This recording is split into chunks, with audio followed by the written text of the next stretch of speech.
चला तर मंडळी, आज आपण बनवणार आहोत भरलेल्या कारल्याची भाजी, तेही कारले कडू न होता। त्यासाठी येथे मी 4 कारले घेतलेले आहेत। त्यांना मध्यभागी चीर लावून घेतल्यानंतर बोटाच्या साहाय्याने त्यांच्या आतमध्ये ज्या बिया असतात त्या मी येथे काढून घेतलेल्या आहेत।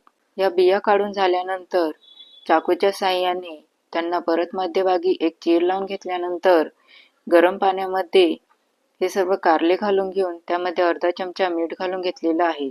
त्यामुळे आपले इथे कारले कडू होणार नाहीत। जोपर्यंत आपले कारले इथे शिजून तयार होत आहे तोपर्यंत येथे मी 2 मीडियम आकाराचे कांदे घेतलेले आहेत। त्यांचे टरकाले काढून घेतल्यानंतर त्यांना येथे छान चिरून घेण्यास सुरुवात केलेली आहे। साधारणतः अर्ध वाटीभर येथे आपल्याला हे कांदे चिरून घ्यायचे आहे।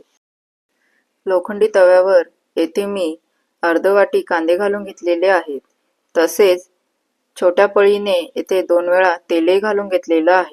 आपल्याला हे कांदे छान लालसर होईस्तोपर्यंत भाजून घ्यायचे आहेत। जेव्हा या कांद्यांचा आकार कमी होतो आणि ते पूर्णतः लालसर आणि थोडेसे काळसर असे दिसायला लागतात, म्हणजेच आपले ते कांदे छान भाजून तयार झालेले असतात। तसेच येथे मी हाताच्या मेजरमेंटने 1 मूठभर कोथिंबीर घेतलेली आहे। ही कोथिंबीर सुद्धा पाण्यात स्वच्छ धुवून पिळून घेतल्यानंतर तिला सुद्धा मी मिक्सरच्या भांड्यात घालून घेतलेला आहे। तसेच येथे मी अर्ध वाटी खोबऱ्याचा कीस घेतलेला आहे। आता हा कीस भाजताना आपल्याला गॅस स्लो करून घेऊन तो लालसर होईस्तोपर्यंत छान स्लो गॅसवरच भाजून घ्यायचा आहे। येथे मी तुम्हाला खोबऱ्याचा कीस भाजण्याची संपूर्ण प्रोसेस दाखवून दिलेली आहे। तसेच येथे मी मिक्सरच्या भांड्यात कोथिंबीर घालून घेतल्यानंतर जो आपण खोबरं इथे छान लालसर होईस्तोपर्यंत भाजून घेतलेलं होतं तेही यात घालून घेतल्यानंतर येथे 10 ते 15 गावठी लसूण पाकळ्या यामध्ये घालून घेऊन येथे छान खोबऱ्याचं वाटण तयार करून घेतलेलं आहे। येथे आपलं कारले छान शिजले की नाही ते मी येथे चाकू उलटा करून घेऊन चेक करून घेत आहे। जेव्हा आपला चाकू सहज या कारल्यांमध्ये घुसला जातो म्हणजेच आपल्या इथे कारले छान शिजून तयार झालेले आहेत, किंवा कारल्यांचा रंग जेव्हा बदलला जातो तेव्हा आपले कारले इथे छान शिजून तयार झालेले असतात। येथे मी कढईमध्ये 2 चमचे तेल घालून घेतल्यानंतर 1 चमचा मसाला यामध्ये घालून घेऊन येथे आपले तेल व्यवस्थित तापले की नाही ते येथे चेक करून घेतलेलं आहे। तसेच उरलेला मसाला सुद्धा या तेलामध्ये घालून घेतलेला आहे। तेल छान गरम असल्यामुळे जो तेलाचा तवंगा आहे तो आपल्या मसाल्यावर आलेला आपल्याला दिसत आहे।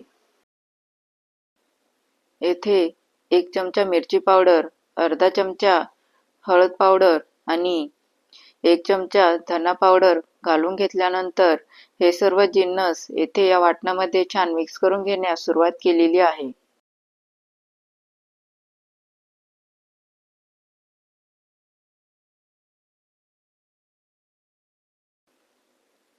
जेव्हा आपल्या या वाटणाचा आकार कमी होतो तसेच त्याला साईडने तेल सुटायला लागतं तेव्हा आपल्या इथे वाटण छान परतून तयार झालेलं असतं।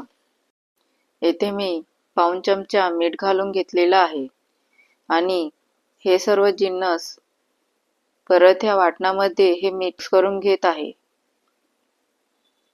येथे आपल्या वाटणाचा आकार कमी झालेला आहे, तसेच साईडने तेल सुद्धा सुटलेलं आपल्याला दिसत आहे। आता यामध्ये उकडलेली कारली घालून घेतल्यानंतर आपल्याला कलथ्याच्या साहाय्याने जो मसाला आपण इथे छान फ्राय करून घेतलेला आहे तो आपल्याला या कारल्यांमध्ये भरून घ्यायचा आहे। आपण या कारल्यांना मध्यभागी चीर पाडून घेतलेली होती, त्या चिरेमध्येच आपल्याला हा मसाला कलथ्याच्या साहाय्याने या कारल्यामध्ये भरून घ्यायचा आहे। मसाला छान परतल्यामुळे आपल्या या कारल्याच्या भाजीला एक अप्रतिम चव येण्यास मदत होते। आता मिक्सरचं भांडं धुवून घेऊन यामध्ये थोडंसं पाणी मी घालून घेतलेलं आहे। येथे मी हे सर्व जिन्नस छान मिक्स करून घेण्यास सुरुवात केलेली आहे, जेणेकरून कारले जे आहेत ते या मसाल्यामध्ये आणि पाण्यामध्ये छान मिक्स होऊन त्यांना एक छान उत्तम चव येण्यास मदत होईल। येथे आपल्या वाटणाला छान उकळी फुटलेली आपल्याला दिसत आहे. जेव्हा ह्याचं पाणी पूर्णतः आटलं जातं, तेव्हा आपले ते भरलेली कारली बनून तयार झालेली असतात. थोड्या थोड्या वेळाने आपल्याला ही कारली छान हलवून घ्यायची आहे, जेणेकरून ते खाली लागली सुद्धा जाणार नाहीत. ही भरलेली कारली तुम्ही डाळ भातासोबत किंवा चपातीसोबत खाऊ शकतात. येथे आपली कडू न होता भरलेल्या कारल्याची भाजी बनून तयार झालेली आहे. नवनवीन रेसिपीजसाठी आमच्या चॅनलला लाईक करा, सबस्क्राईब करा, बेल आयकॉनवर क्लिक करा. Thank you.